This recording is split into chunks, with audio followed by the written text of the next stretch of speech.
The camera continues to approach the house, now more slowly, as if the camera itself was aware of the approaching danger.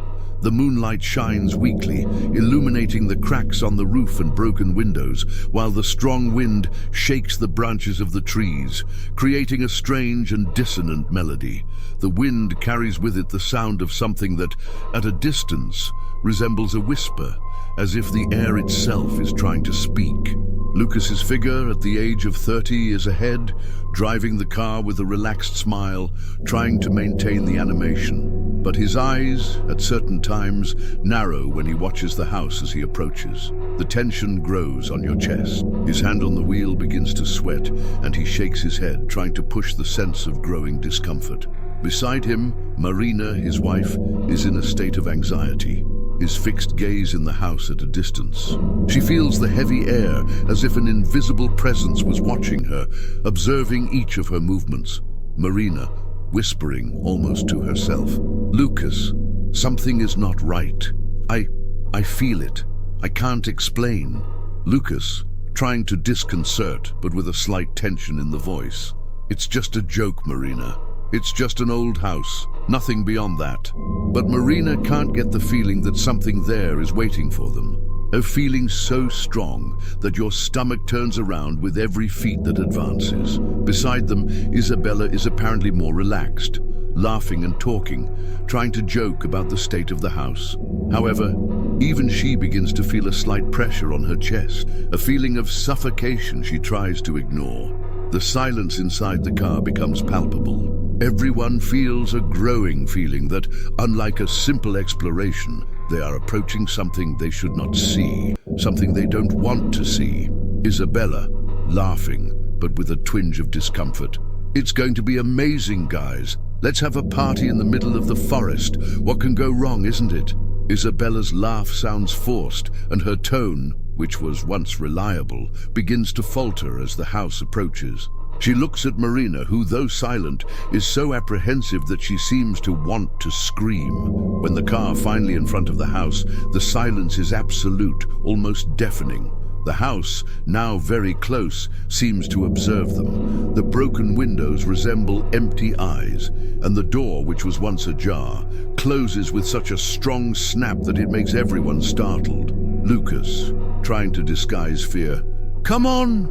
Like any good adventure, you have to start with a little courage." But Lucas's own courage begins to falter. When he opens the car door, a cold, almost gelido breeze knocks against his face, and a distant snap resonates from inside the house. The sound is subtle, but enough to make everyone's skin goosebumps. Isabella, who until then was trying to keep the situation light, now holds her backpack harder, her eyes walking nervously around the surroundings. Marina, with fixed eyes in the house. "I don't want to get in, Lucas. I don't want to." Lucas tries to soften the moment, but Marina's fear is evident. He smiles with difficulty, but before he can answer, the wind increases. A strong gust of wind passes them, making the trees swing and creating a sound of indistinct murmurs that seem to come from all directions. The feeling that the place is alive, waiting for them, becomes impossible to ignore. Isabella, trying to give a cool one, "Come on, Marina, don't be a silly. It's going to be fun. I'm going to shoot everything. It's going to be epic." But Isabella's smile crumbles when suddenly a dark shadow moves quickly behind one of the broken windows, as if someone was watching them inside. Isabella freezes, her eyes wide, but quickly looks at others, trying to be convinced that it was just an illusion. Lucas, trying to ward off tension, "Okay, guys, we're here to explore, right? So let's take a look. No panic." But when they cross the door, the sound of wooden floor raps surrounds them. The house, like a creature that has just awakened, seems to breathe with them. Each step echoes with a deep and heavy sound. Isabella, who was in front, begins to look everywhere, feeling that something is wrong. The shadows seem to move alone, and the walls exude a moist mold. But there is something more, something that can't be explained. Marina, grabbing Lucas's arm with glazed eyes, I don't know what's going on, but I'm not alone here. Lucas, I feel it. There's someone is watching us. Isabella, nervous, trying to hide the fear. Stop freshness, Marina. There's nothing here. But your voice doesn't sound convincing. She takes a few steps forward, but her feet begin to tremble, and her eyes are fixed in a dark corner of the hallway, where a dense shadow seems to move peculiarly. Isabella tries to ignore, but her body trembles, and the weight of silence in the house makes her feel small and insignificant. When she turns to look at Lucas, her friend's expression says it all. Something is wrong. Lucas, trying to keep calm, but with narrow eyes, as if presenting what is coming.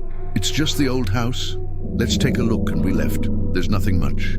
They move around the house, going through rooms with broken furniture and torn curtains. But with every step they take, the air looks thicker, and the floor begins the louder ranger, and then the strange sound begins, something like a deep, heavy breath that seems to come from inside the wall. The silence that surrounds them is oppressive, and the feeling that something is about to reveal itself grows unbearably.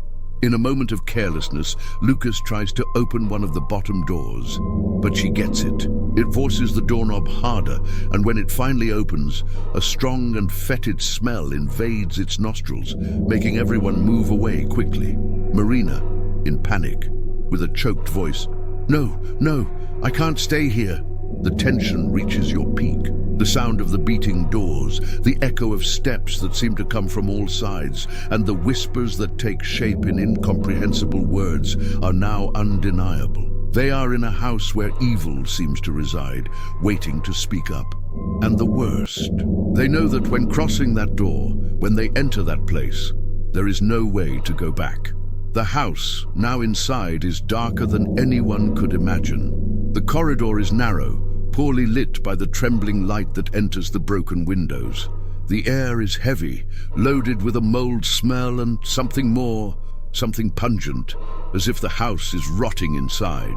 With each step, the range floor and the ranged sounds seem to come from all sides. The walls, covered by old dusty photos and broken frames, exude a sense of abandonment. But at the same time, something in their images seems to have changed, as if people in the photos were looking straight at visitors. Isabella, trying to keep the pose, but with her eyes full of apprehension. "Let's go soon. I'm starting to think this is not a good idea." Lucas, trying to disguise his discomfort, but unable to hide the sweat that drips by his forehead. "Relax, Isabella. Let's make it here fast and exciting. What doesn't kill strengthens, right? But your words don't look so convincing now.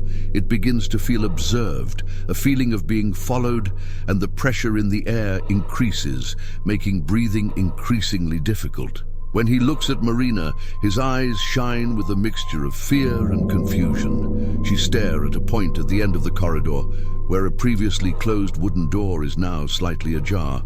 Marina, with a tremor in the voice, "Lucas, I don't want to go there. Something is waiting for us."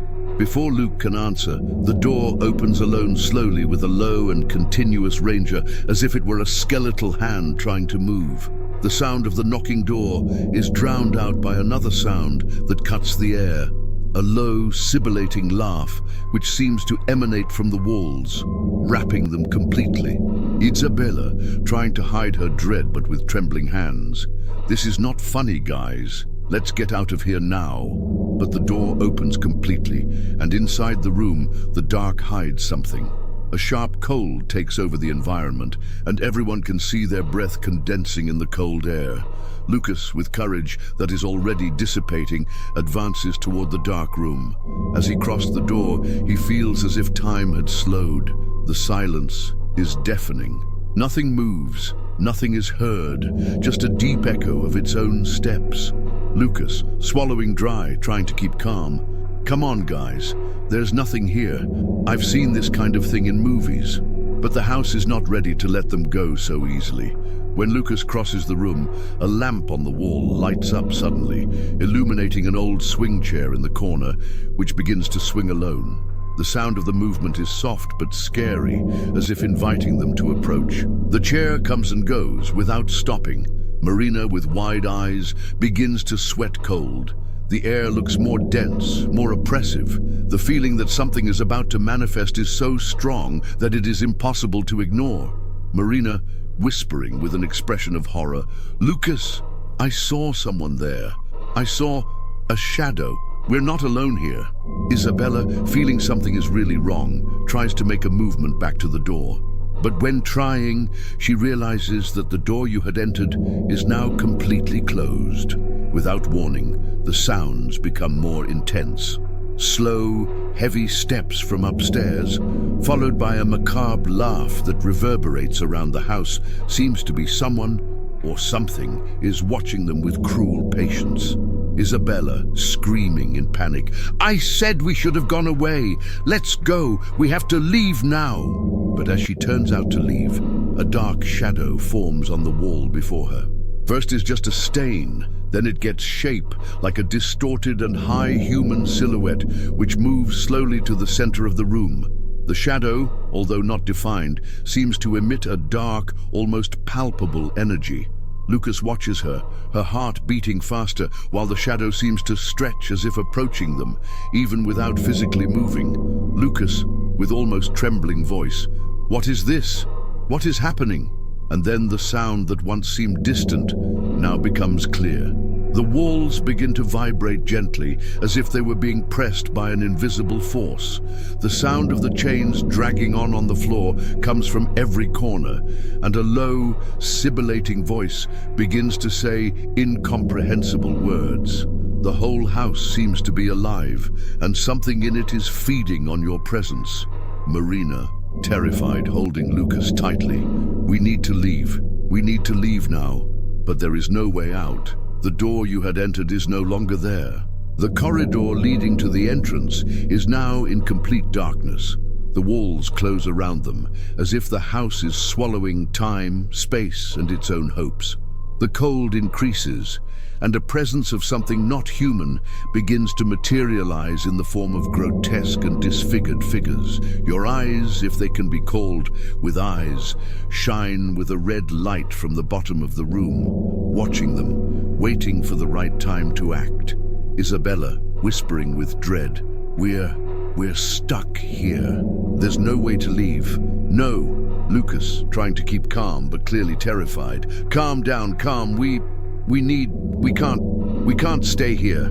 The presence in the house is stronger, more palpable. Something is coming.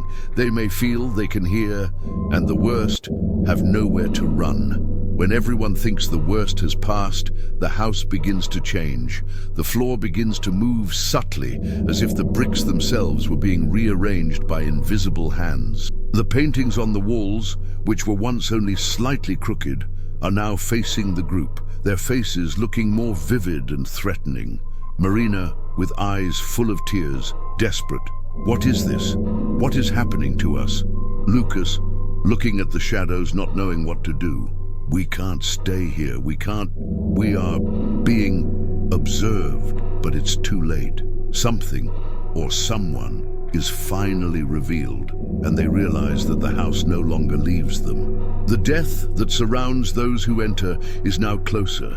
They may undoubtedly feel that the house wants something of them, something that cannot be negotiated, one cannot escape. The only thing left is to wait for the worst, which is closer than you think. The house does not leave them alone. As time passes, the environment is increasingly oppressive. The air gets dense, as if every breath were a fight against something invisible. They can feel it. Something is feeding on the feeling of fear that grows within them. What once seemed like an innocent exploration now turns into a nightmare where each movement is more difficult, heavier, as if the bodies themselves were being pulled to the bottom of an abyss. Isabella, with glazed eyes, the voice shaking, "I can't take it anymore. I can't breathe. I can't think." The sound of the chains dragging on the floor is stronger, more constant, and a strange vibration begins to fill the air. The house looks alive, as if reacting to growing panic. Their footsteps echo the walls, but now there is something more, a peculiar sound, as if other steps were following theirs, but never totally revealed. Something or someone is approaching. Marina, with an expression of absolute terror, looking at the dark room. Someone is there. I see eyes. I see her eyes. Lucas, completely desperate, tries to open the door again, but she is locked, as if sealed by a supernatural force. He knocks on the door with fury, but the wood only resonates empty, as if the house is mocking his efforts.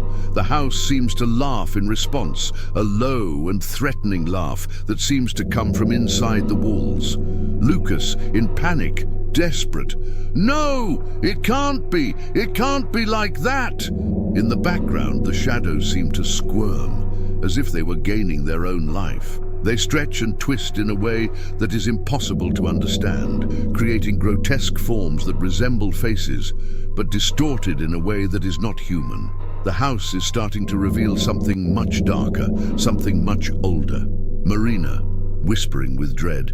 What is this? It is not possible. No, it can't be. And then, in a moment of absolute despair, Luke hears a voice. It is not a human voice, but something deep, a vibration that seems to come from within your own mind. He tries to ignore her, but she intensifies, upper and louder, until he is forced to hear her. Dark voice, echoing through Lucas's mind. You shouldn't have come. What you sought is here, with you. Now it's too late to come back. The voice is low, almost a whisper, but full of an indescribable threat. The feeling of being observed becomes unbearable. He looks at the others, and for a moment, he sees his eyes. But their eyes are no longer human. The pupils expand, and their faces distort into an expression of pure terror, as if something was taking control of their bodies. Isabella, shouting, trying to move away, but falling to the floor. No, leave me, I don't want it anymore. Isabella begins to hit her hands on the floor, as if trying to move away from something invisible. She writhing, her breathing becomes quick and panting. His eyes become completely white, as if they were possessed by a force beyond their control. Marina, desperate, trying to hold Isabella. Isabella, what's going on with you? No, we can't stay here, we can't. Isabella rises, but her posture is different. She is more rigid, her now mechanical and violent movements, as if she were being controlled by an unknown entity. Marina's fear grows even more, and she tries to walk away, but her feet seem to stick to the floor, as if the house is pulling her into her bowels. The walls begin to move, slowly closing, and the sound of the wind blends with the whisper of that distant voice that seems to come from all corners. Marina, with tears in her eyes, talking to Lucas. Lucas, this is not real. This is not possible. Lucas, with an empty expression as if lost. I don't know what's going on. But we can't get out, Marina. We can't get out. They are now completely surrounded. The shadows in the hallway cluster, forming figures that are at the same time human and monstrous. His red eyes watch them with a growing malice. They may feel the presence of something much older and powerful than them, an entity that lives on pain and fear, and will never let them go. Isabella, with a voice that is no longer yours, a distorted and sibilating voice. You can't escape. You can't escape what you saw here. The figure that was once Isabella approaches, his face contorted into an expression of pure pain. Your skin seems to be undoing, your hands extended to them in a gesture of attraction. It moves faster now, a blur that seems to stretch through space, as if time and space are distorting around it. Marina, screaming, completely desperate. Lucas, we need to leave, now! But there is no way out. The house is now completely taken by an evil presence that imprisons them. The walls close, the faces in the paintings seem to come to life, and the floor begins to tremble with the force of something that is getting up from the bottom of the house. The sound of the wind, mixed with the shouts and murmurs of the entities, creates a terrifying cacophony. They are stuck in a nightmare of which there is no way to wake up. Each of the characters is now at the mercy of the house, which is more than just an old building. The house is a living being with a will of its own, and it will not let them go so easily. The characters are losing their hopes. Terror took over them all. But is there a chance to escape? Or is it that just like all the others who passed by, are they just more victims of the house? Fear consumes them. The pain surrounds them, and the house, which seemed like a simple construction, is now a shapeless monster with invisible claws that attach them to a reality they can't understand. Is this the end of all, or is the real terror just starting? Only the time and the house can say.